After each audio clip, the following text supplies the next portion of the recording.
Today we're going to be checking out Paris Food Guide, 15 must-try French foods by a local. You know, the French food is world renowned, so maybe we're gonna get to see some delicious foods here, see where we can possibly eat when we go to France, go to Paris. Trying to think of like French food that isn't just a croissant. Like, what do we know? French onion soup, but maybe that's not even French. Who That knows? could be very American, especially the way you've had it. It's Yeah, probably very yeah. American style. Ratatouille, but I've never had that in my life.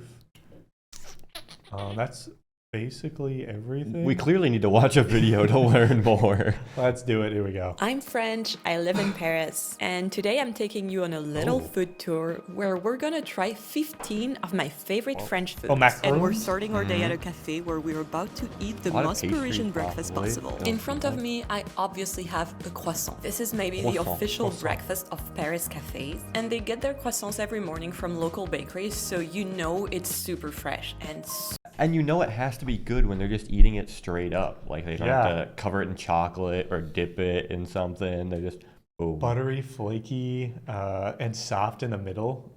I don't know if we've ever had a French croissant before. super buttery. Like seriously, look at this croissant pool. It looks so beautiful. Bobby on his side has ordered tartines, which is just a fresh baguette bread that's served with salty butter and jam. And to eat it the French way, good. you're supposed to first spread the butter and then add jam on top of it. Seriously, just go ahead and try that. It's Some so people do jam and then butter? How would you spread the butter on top of the jam? I don't know. delicious. And while you can find this at every cafe, you can't find an enormous coffee like this. Usually in Paris cafes, you only have the tiny espressos, which I'm not a fan of. And here, their coffee is not only massive, but it's also delicious because they roast their own beans, which is why this is one of my favorite cafes in Paris. Also, look at how cute this coffee shop is. It's right in the middle of our neighborhood of Batignolles, which is a very nice local area. And I like that they have a beautiful outdoor terrace with the typical Parisian cafe chairs, which makes for the perfect atmosphere to start our day. So today, we're not only gonna try 15 delicious different French foods, but we're also gonna explore the most iconic types of French restaurants that you can find in Paris. So after starting our day at a cafe, I'm gonna meet with Theo at this super colorful brasserie for lunch. A brasserie is where you go if you want a quick traditional French meal in a lively atmosphere. And by quick, I mean quick for France, because you will never be in and out of a restaurant in less than an hour here. At this restaurant, they have a pretty small menu with nice classics at very good prices. And everything looked so good, so it was hard to make a choice.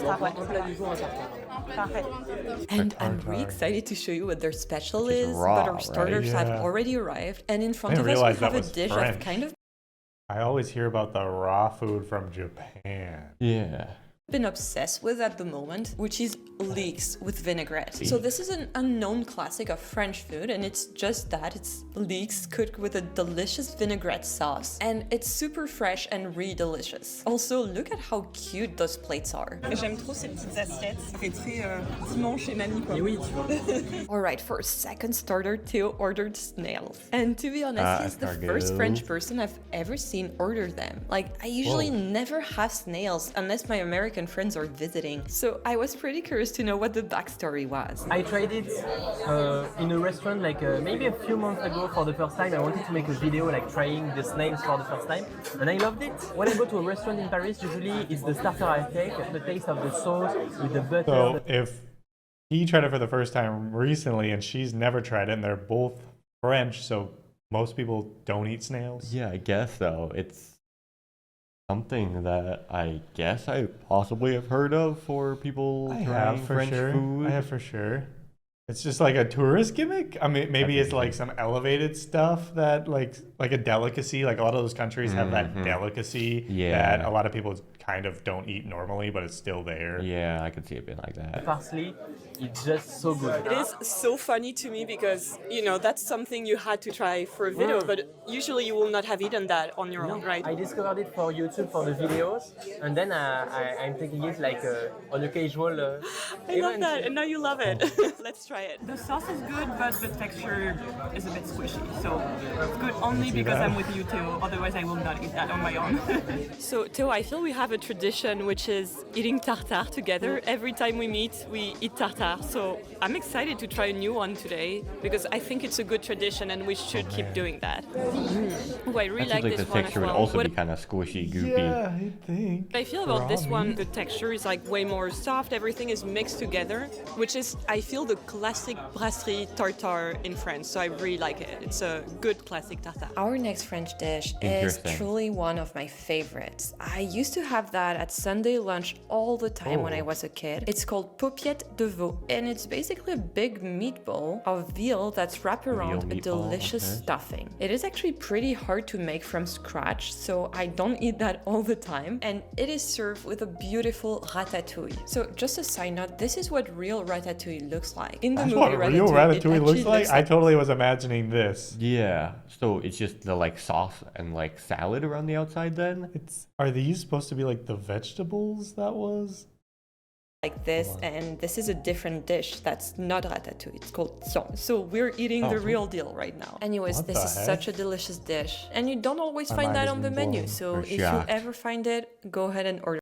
So it's just like basically diced up vegetables. Yeah, and then that whatever that sauce is seems to be the thing. And then in the movie, they made it seem like they like thinly sliced the vegetables and then stacked them all beautifully. Interesting. It. It's just so good. All right, now it's dessert time, and get ready to have your mind blown. So we started nicely with a flan, which is always delicious It's like a and cheesecake. a really Yeah. good classic. But after this, we had one of Theo's favorites, which is a Paris-Brest cake. And you can already see it, this one looks like a work of art. So Paris-Brest is made with choux pastry, vanilla pastry cream, and then topped with praliné, which, if you don't know about it, is the best thing ever. It's basically a sweet roasted hazelnut cream, and it's just incredibly good. Obviously, we absolutely destroyed that cake, pretty and we good. spent the Those rest of the desserts. lunch talking and drinking coffee. All right, so after this, I backed back home, and obviously I had to stop to a bakery to get goûter. And let me tell you, if you're coming to Paris, you really want to make sure you do your research to find great restaurants like the one I'm showing in this video. And for that, you're gonna need to have data on your phone, and I recommend you get an eSIM plan with Airline. Hey, sponsor! This Sure. means Which good means you restaurants, don't so we're have gonna to get eat a right next to the goûter Eiffel is a- Tower, right? I'm sure all the great restaurants are just right next to the Eiffel Tower.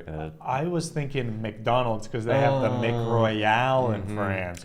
They got some Burger Kings up there maybe too.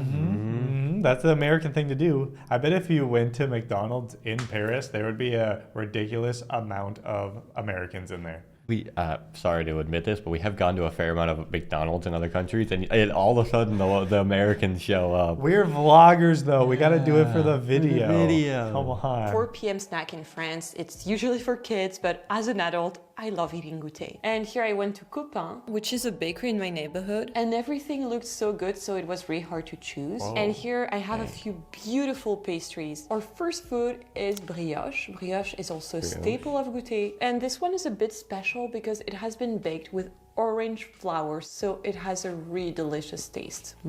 Yum. I love the consistency. It's super moist and super sweet. Our next pastry So is is brioche the like type of bread then? Because there's so many things we've seen where it's like a brioche cinnamon roll or a brioche something else pastry. Yeah, it's the type of bread and bun. Brioche bun, that's a big one. And babka is definitely not French, but it is having a moment in Paris. Oh. So a babka is a breaded pastry, and this one has been filled with chocolate and hazelnuts. And it really looks That was beautiful. incredible. Wow, this is next level. Especially having eaten the praliné before, which was the hazelnut paste. This is almost like that, but with also chocolate. So it's perfect. So there's something else that seems to be having a moment in Paris as pistachio. Seriously, it feels every bakery is coming up with a pistachio pastry, and I'm here for it. And this has to be my favorite pastry at this bakery. It is a pretty insane pastry. It is absolutely massive, and as you can see, there's a ton of pistachio around Like the a mini, it's like a strawberry shortcake. Not Yeah. strawberry, though. Like a shortcake covered in pistachio glaze. pastry. But if you cut into it, there's also pistachio cream in it. Wow, Oh look my at gosh. this. What the? Yes, there's a ton of pistachio cream. Yum. So I have to admit, I've had this one many times, but I had to show it to you, okay? This is just my favorite pastry at the moment. And for dinner, we're going to one of my favorite bistros at the moment. Bistros, or bistro in French, are more laid-back, casual restaurants, and they serve home-cooked, traditional food, and they have a really cozy and There's a homey snail on the atmosphere sign. that I love. Here, we're starting our meal with œufs cocottes, which are eggs that are topped with herbs and cream and cooked in a small dish in the oven. It is really a simple dish. I've made that at home so many times, but it is Like delicious. half-cooked, Then like we're taking things soft-boiled? up a notch with their homemade pâté. Pâté is a meat-based spread that you usually eat with bread, and here they served it with a really big jar of homemade pickles called cornichons. And I'm really excited to show you our mains because we're in for a treat. So I grew up Interesting in appetizers. Toulouse, in the south of France, and this restaurant has all my favorite foods from my region. And Bobby ordered his favorite and one of the most famous dishes from my region, good. which is duck confit. Homemade duck confit like this one is on a whole other level. It takes a really long time to make, with the duck legs being cured in salt and herbs for a whole night, and then slow cooked in duck fat for a few hours. It is It super looks better than Peking duck. Oh, shots fired. We went to China and we didn't like Peking duck much, and then everybody got very angry at us in our comments. But I'm sticking with it. That looks better than Peking duck. I mean, just based off our experience eating the Peking duck was it kind of just tasted like oil. Like it was super Yeah. oily and very little flavors other than that. And they're just saying that this was cured in salt and herbs. So already you can salt and herbs. And those tender, potatoes? really tasty, Those look and the good. meat falls right off the bone. So good. Also, the potatoes are cooked in duck fat too, which is just the best thing ever. On my side, I got a really nice comfort food that comes from this region, which, like every region of France, is known for its cheese. This is important because what you see here is not only mashed potatoes, it's Like cheese aligot, infused which mashed is mashed potatoes. potatoes mixed with cheese, cream, and herbs, which creates this super satisfying, stretchy texture. This is so good. Cheesy puree is That's just the amazing. best. And this is served with my hometown's greatest invention, saucisse de Toulouse. Don't ask me why, but this is just the best sausage. It's super simple and made only with pork meat, salt and pepper, and it has a very artisanal Ooh, I and actually earthy want that feel right to now. it. That looks Anyways, we're good. gonna take the time to enjoy all of this delicious food. And if you're still here, I think you'll enjoy one of the videos you see on screen right now. French food. I mean, I'm ready to go eat. I'm ready to eat that exact meal they had right there. A lot of the dishes were like that sausage where it's kind of like simple ingredients, but then you look at like the plating and combining everything together and it becomes a lot more complex, but they start kind of simple. It's not about whether a dish has a lot of ingredients. It's about the quality of the ingredients, which seems to be like the big thing with French cuisine, which makes me want to eat it very badly. Yeah, let us know some other French foods we can see. I'm curious to see some more. There's a best foods you need to try in Paris, another video of it. But it looks like, is it more street food going on here? Yeah, probably. Thanks for watching. We'll see you in the next one. Let us know what we need to eat. Bye.